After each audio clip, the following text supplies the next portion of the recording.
सभी को नमस्ते। मेरा नाम दिव्या यादव है। आज हम वज्रासन के विषय में चर्चा करेंगे कि हमें वज्रासन का अभ्यास कब करना चाहिए, कितनी देर तक करना चाहिए और इसके अभ्यास के हमें किन किन सावधानियों का ध्यान रखना है। वज्रासन, जैसे कि नाम से पता चल रहा है, वज्रासन का अभ्यास हमारे शरीर को, हमारी पाचन शक्ति को वज्र की भांति मजबूत बनाता है। अभ्यास कैसे करते हैं, सबसे पहले हम ये देखते हैं। सबसे पहले आप दंडासन की पोजीशन में आ जाएं। अपने दोनों पैरों को सामने फैला लें, दोनों हाथों को छाती के बराबर में रखें, कमर सीधी रखें, कंधे सीधे रखें। इसके बाद सबसे पहले आप अपने दाएं पैर को मोड़े, नी के पास से मोड़े और पीछे लाएं। अंगूठा आपकी हिप्स की साइड होगा, एड़ी बाहर की तरफ निकली हुई होंगी। उसके बाद आप कर लें, बाएं पैर को लेके आए और आप अपनी एड़ियों के बीच में बैठ जाएं। कमर सीधी रखें, कंधे सीधे रखें, दोनों हाथों को हमें अपने घुटनों के ऊपर रखना है, हाथों को सीधा रखना है। और यहाँ पर आप चाहे तो आंखें बंद कर सकते हैं या आंखें खोल के रख सकते हैं और गहरी गहरी सांसें लें और अपनी सांसों पर फोकस करें। वज्रासन का अभ्यास के लिए आपके पीछे से क्या पोजीशन होगी मैं आपको दिखाती हूँ। हम बैठ गए, हमारे अंगूठे के ऊपर अंगूठा है, एड़ियां साइड, एड़ियों की पोजीशन ऐसे साइड से निकली हुई है।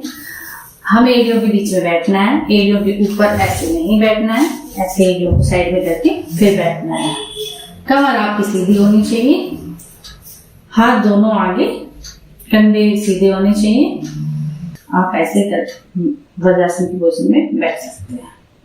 जब हम वज्रासन की पोजीशन में बैठते हैं तो हमारे दोनों हाथ हमारे घुटनों के ऊपर होते हैं, हमारे पैर जमीन के समानांतर होते हैं। इससे हमारी पिंडलियों पर, एड़ियों पर थोड़ा दबाव आता है, उनमें थोड़ा पेन हो सकता है, ये स्वाभाविक है।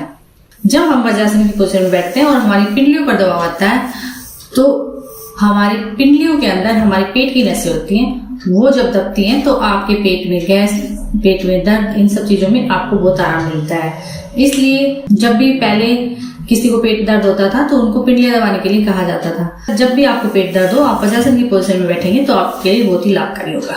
वज्रासन का अभ्यास योगाभ्यास के दौरान भी कर सकते हैं, खाली पेट, और खाना खाने के बाद भी कर सकते हैं। अगर हम खाना खाने के बाद करते हैं तो इसके अलग लाभ होते हैं, और अगर आप योगाभ्यास के दौरान करते हैं तो इनके अलग लाभ होते हैं।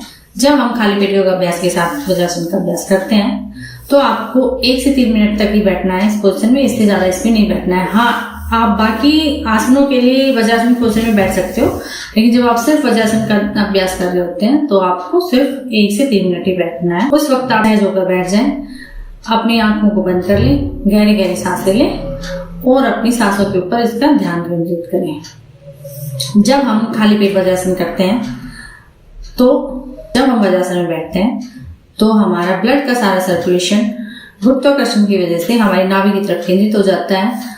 हमारी नाभि हमारी बेहतर जन नाड़ियों का केंद्र होती है।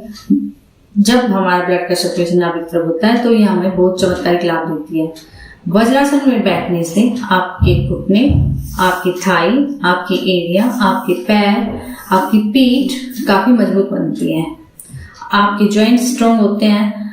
अगर आप लगातार इसका अभ्यास करेंगे तो आप वात रोगों से, गठिया से, नी पेन से, एड़ियों के पेन से बच सकते हैं। वज्रासन का अभ्यास हमारे रिप्रोडक्टिव ऑर्गन्स को मजबूत बनाता है। वज्रासन का अभ्यास एक एंटी एजिंग अभ्यास है जो आपको काफी समय तक युवा रखेगा। जब आप वज्रासन का अभ्यास खाना खाने के बाद करते हैं तो आप 5 से 15 मिनट तक वज्रासन की पोजीशन में बैठ सकते हैं। खाना खाने के बाद जब हम वज्रासन का अभ्यास करते हैं तो हमारा सारा ब्लड का सर्कुलेशन जब पेट की तरफ, नाभि की तरफ होता है तो हमारा खाना अच्छे से डाइजेस्ट होता है। इससे आपको अपच नहीं होती, एसिडिटी नहीं होती, आपको कॉन्स्टिपेशन की शिकायत में लाभकारी होता है। अगर आपको गैस की प्रॉब्लम है, ब्लोटिंग की प्रॉब्लम है, अफारा की प्रॉब्लम है तो आप खाना खाने के बाद 5 से 10 मिनट वज्रासन का अभ्यास जरूर करें। खाना खाने के बाद वज्रासन का अभ्यास करने से हमारा खाना अच्छे से डाइजेस्ट होता है, खाने के जूस अच्छे से बनते हैं और वो आपको एनर्जी देता है।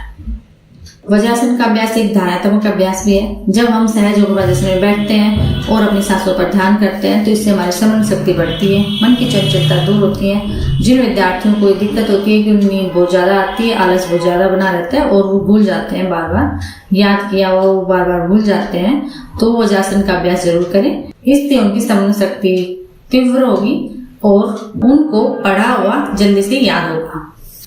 जब भी आप वज्रासन का अभ्यास करें, आपको कुछ बातों का ध्यान रखना है।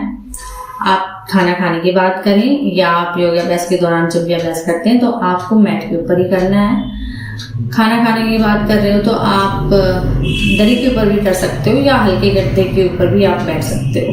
वज्रासन के अभ्यास के दौरान हमें अपने हाथों को घुटनों पर रखना है, हाथों को सीधा रखना है। और खाना खाने के बाद जब आप बैठते हो, बहुत सारे लोग खाना खाने के बाद वज्रासन का अभ्यास करते हैं, लेकिन वो उस दौरान या तो टीवी देखने लग जाते हैं या अपना फोन देखते हैं। आपको अपनी गर्दन को ऐसे नहीं झुकाना है और टीवी भी नहीं देखना है। आप भले 5 मिनट ही वज्रासन का अभ्यास करें, लेकिन जितनी देर भी करें तो आप अपना ध्यान अपनी नाभि पर केंद्रित करें, क्योंकि खाना खाने के बाद जब आप आपका ध्यान नाभि के पर केंद्रित करेंगे तो ही आपको ज्यादा लाभ होंगे। इससे आपका डाइजेशन स्ट्रॉन्ग बनेगा और आपको पेट से रिलेटेड कोई भी प्रॉब्लम नहीं होगी। जब हम वज्रासन का अभ्यास शुरू करते हैं तो हमें हमारी एड़ियों पर, हमारे थाई में, हमारे नी में पेन होना स्वाभाविक है। इसलिए आप 15-20 सेकंड से शुरुआत कीजिए और धीरे धीरे इसका अभ्यास बढ़ाएं। अगर आपका पेन 1 वीक से भी ज्यादा बढ़ता जा रहा है तो आप इसका अभ्यास नहीं करें। 10 मिनट वज्रासन का अभ्यास 10 मिनट की वॉकिंग जितना ही असरकारी होता है।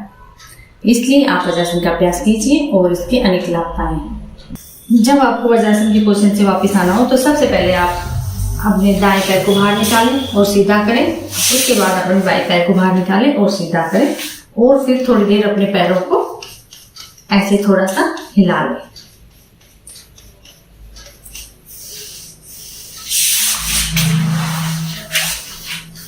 आप वज्रासन का अभ्यास कीजिए और इसके लाभ पाएं और मेरे चैनल को लाइक, शेयर एंड सब्सक्राइब करें।